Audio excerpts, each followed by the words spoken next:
Hello and welcome back to another video. My name is SkiStam and today we're gonna talk about Forza Horizon 3 Hot Wheels. Did you just say Forza Horizon 3 Hot Wheels? That is also correct, my friend. Basically what it's going to be, it's just gonna be another expansion like the Storm Island and the Snowy Island. There's gonna be new races in a new campaign, and it's gonna be set in a new place in Australia, and this map contains 6 different islands that is basically covered with Hot Wheels tracks. Yes, like what the frick is this? Well, it's Forza Horizon 3 Hot Wheels. Now seriously though, if there was something that we expected to come from Forza Horizon 3, this was not it, but it's a very, very, very good thing. So with previous expansions from Forza, we've basically just gone more of the exact same thing.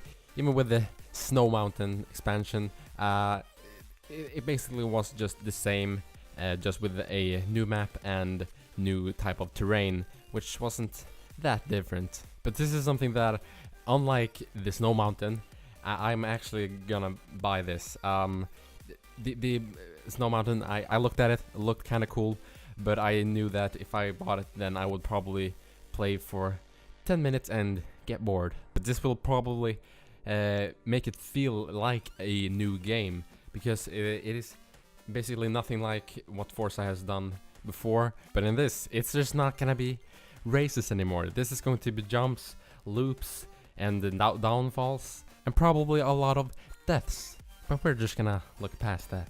Now, just by looking at all of this, it's pretty self-explanatory what this is going to be about. It's just going to be racing on this. But that's not it. We are also getting new cars, and well, could you guess it? There's going to be Hot Wheel cars. And that includes a bunch of cars I don't know about, because I don't know much about freaking Hot Wheels. But they sure look really cool. And it includes the Twin Mill, the Bone Shaker. I wonder if we're gonna be able to customize these. I'm assuming we are going to be able to do that to an extent, but which would be pretty freaking cool. And we also had a Rip Rod, and then the Ford Mustang that we had, I think it was in a DLC in Forza 6, and then a Jeep Trailcat. Now here's a car that I haven't really seen before. Well, I think I've seen it, but I've never really acknowledged it too much. Which is a Zenevo ST1. Looks really cool. And then we have a Toyota Hilux Arctic truck. Yes. Hopefully we can put some big engines in these, because a truck on a high-speed track might not be as fun as a freaking Zonda, which is another car that's going to be in this Zonda R. Like, this is probably the coolest car that's gonna be in this. Definitely one of my favorite cars. And then we have a Chrysler VH Valiant Charger. Don't know anything about this car, but it's definitely right there in front of my face. Now there's actually a new gameplay element, and that is actually that we're going to have boost pads, which is obviously something that we know from Hot Wheels. And I think that's gonna be really cool. Like, who doesn't like boost pads?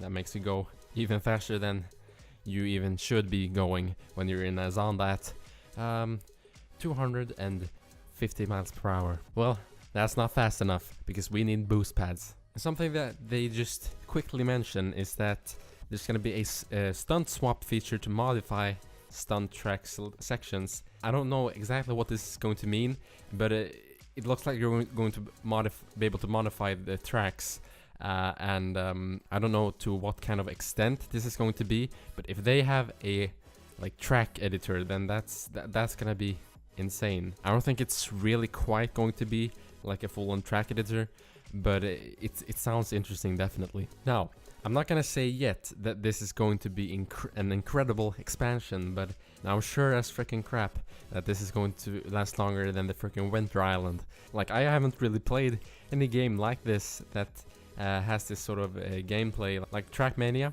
I didn't really play it, so this is gonna be completely new. And could you imagine doing this in first person? That's gonna be freaking terrifying. Now you can either obtain this expansion on May 9th by buying it separately for $19.99 or buying the expansion pass. But yes, I think that's pretty much it. Are you going to buy this expansion? Do you think this looks interesting or does it look boring? Also, did you buy the Snowy Mountain expansion? If you didn't, let me know. But yes, I hope you have enjoyed this video. If you have, then you can leave a like to show that you liked it, and you can subscribe to see more of my videos, and we're definitely gonna be doing this on the channel. And yes, thanks for watching, and I'll see you in my next video.